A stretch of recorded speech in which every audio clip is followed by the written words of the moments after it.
Hello, greetings. This is Gilles Mansillon. I wanted to discuss a few things about the spiritual ascension process, about spiritual understanding, philosophy, science. But first, I'm going to put an oracle for the day. For we are moving closer towards the ascension in a few days. I think it's on Thursday. There is this official day of ascension.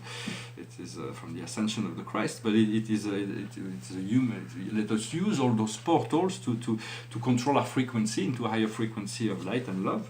So the wisdom lies in healing. The wisdom lies in healing, in allowing the past to be healed, to be complete. And the more we do that, the more we all find freedom in the present.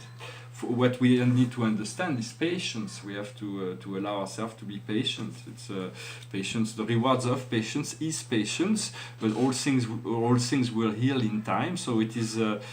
What we need to do is humility. We have to be to enjoy, to be grateful for what we have, and understanding that we have so many precious things within our life. It is a matter of focusing on what is already there, so we can have gratitude for what we already have, that we can allow ourselves to move into a state of gratitude and then feel the healing, and then we can ask for more. For we have to know that we are worthy of receiving all the abundance of the universe. There is unlimited abundance that comes from the connection with the Sacred Heart within.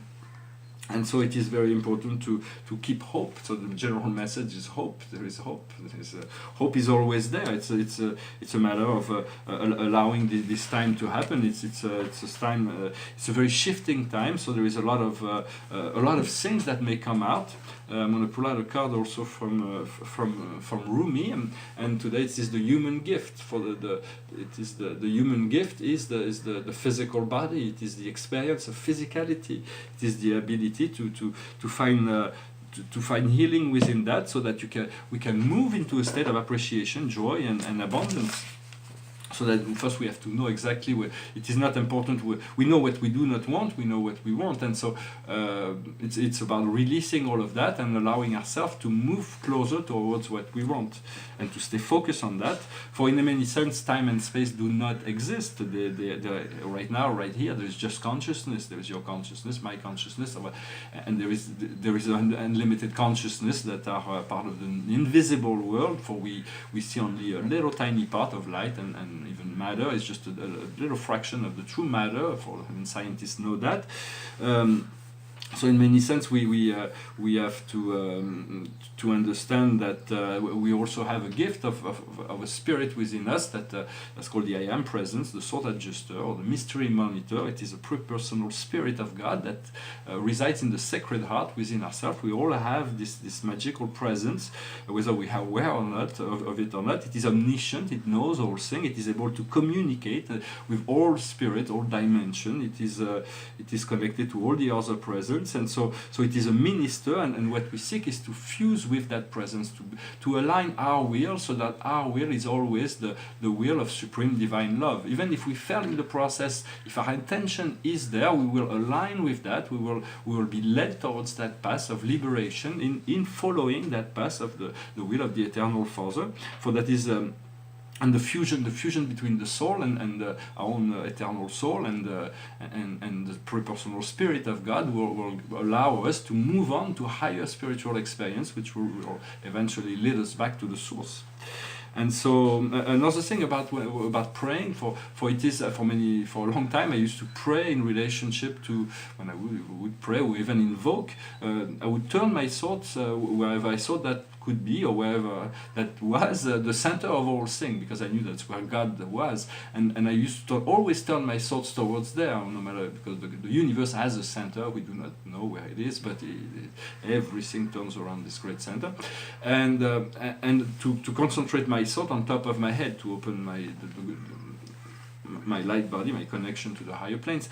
And so, but now I'm learning that it is very important to pray, to focus into the Sacred Heart within yourself, for it is the inner light that we need for this is still valid. It is good to turn your thoughts towards when you pray towards God will hear your thoughts. And so so it's in many sense life is all about knowledge. The more you know about life, the easier life goes, and we cannot suspect what will happen after we move into higher planes, what galactic societies have achieved. They have achieved the paradisical state of existence, and they're all around us. They're ready to come and share that. For now, we need to awaken those codes, for we are all connected to the stars. We are all children of the stars, and there is the Arcturian codes that is very prominent, and will open up new avenues of psychic development. To do that is we can listen to the music of Mozart, who was an Arcturian. They found that in the nurseries, the little babies are feel really good in relation to the music of Mozart. For complete initiation, they advise to listen to it for 96 hours straight, and then that should create a DNA activation. The same thing can be done, not the same thing, but there is another more Syrian activation that could be done also with in meeting in physical presence with the dolphin, to listen to their sounds, for they have a healing and powerful sound. Those beings, they are great beings who live in higher dimensions. They just have this physical form on the earth. But I wanted also to speak very briefly of also when we speak with extraterrestrials, even divinity, it is always good to know that you want to understand your place, but you do not want to be in a position where you glorify you forget who you are in relationship to the relationship. So you want to be on equal footing always from heart to heart, from one creator from one creation created to another, always. Even with God, until we realize that God has created equal to Himself, then ourselves, then we won't be able to have a balanced relationship with this energy. I wanted to talk about an anecdote. It was an anecdote I heard a long time ago from the Arcturians. They said at some point, millions and millions of years ago, Arcturus was a planet. Arcturus Prime they were all moving. They were from physicality into spiritual energy, and they were very psychic. They didn't have this rebellion aspect here over there, but the message everybody was so telepathic that nobody could understand anything. Everybody was bombarded all the time with cosmic thoughts and energies, and so but they were intergalactic beings. They had spaceships and they traveled around the galaxies, and they knew much. And so what they did is that they turned to the most advanced scientific source that there is around there is Alpha Centauri, which is a star that's right near to us. Is a star that's been consumed into light and life for millions of years. So it's very, very advanced science. And so the Arcturians went and they exchanged. At the time, they had propulsion systems that were better than the Centaurians, so they had something to give in exchange for this research on how to solve this problem of psychic telecommunication. And the solution was found that because they were in higher beings, so they already were conscious of the electromagnetic field, the auras, they were always visible. So what they did is that they had to create a white shield of light, a blue shield of light, and a silver shield of light within the aura, and from there everything became intelligible and organized in relation to priorities, and so those was a very perfect solution. But what they did not anticipate is that the mixing of their such a deep project between such a two advanced civilization transformed the whole holographic language system into a much higher form of communication. So it affected both civilizations in a very positive way. But that is a very old story. Yeah? Alpha Centauri is the home of the Phoenix. Is the most advanced ship of communication of our universe. It holds the 172nd dimension, I think. It's like a pulse that moves into all the DNA, but it's a huge ship, and but Alpha Centauri is not. The Centaurians are not necessarily. We are a little primitive for them. We're not really. They're more living into like. They are not as implicated within those planets like we are, as the Arcturians or the Pleiadians or the Sirians. For those are very important connections that we'll make. We're going to be learning more freedom, but within freedom there is a great deal of responsibility, and the responsibility is to respect. It's not because freedom can be really abused if it is misused. The power without love and wisdom is very, very dangerous. So there's going to be we have to watch what we're doing with this new freedom that we will be given, yet to not move through the process through fear, experience and see what life, always be receptive, to be ready to adjust whatever behavior in relationship to what life reflects. Life always reflects us. What we're moving into towards 0 point, this point of non-time. It is like a portal where we'll be able to move into a new dimension, a fifth dimension.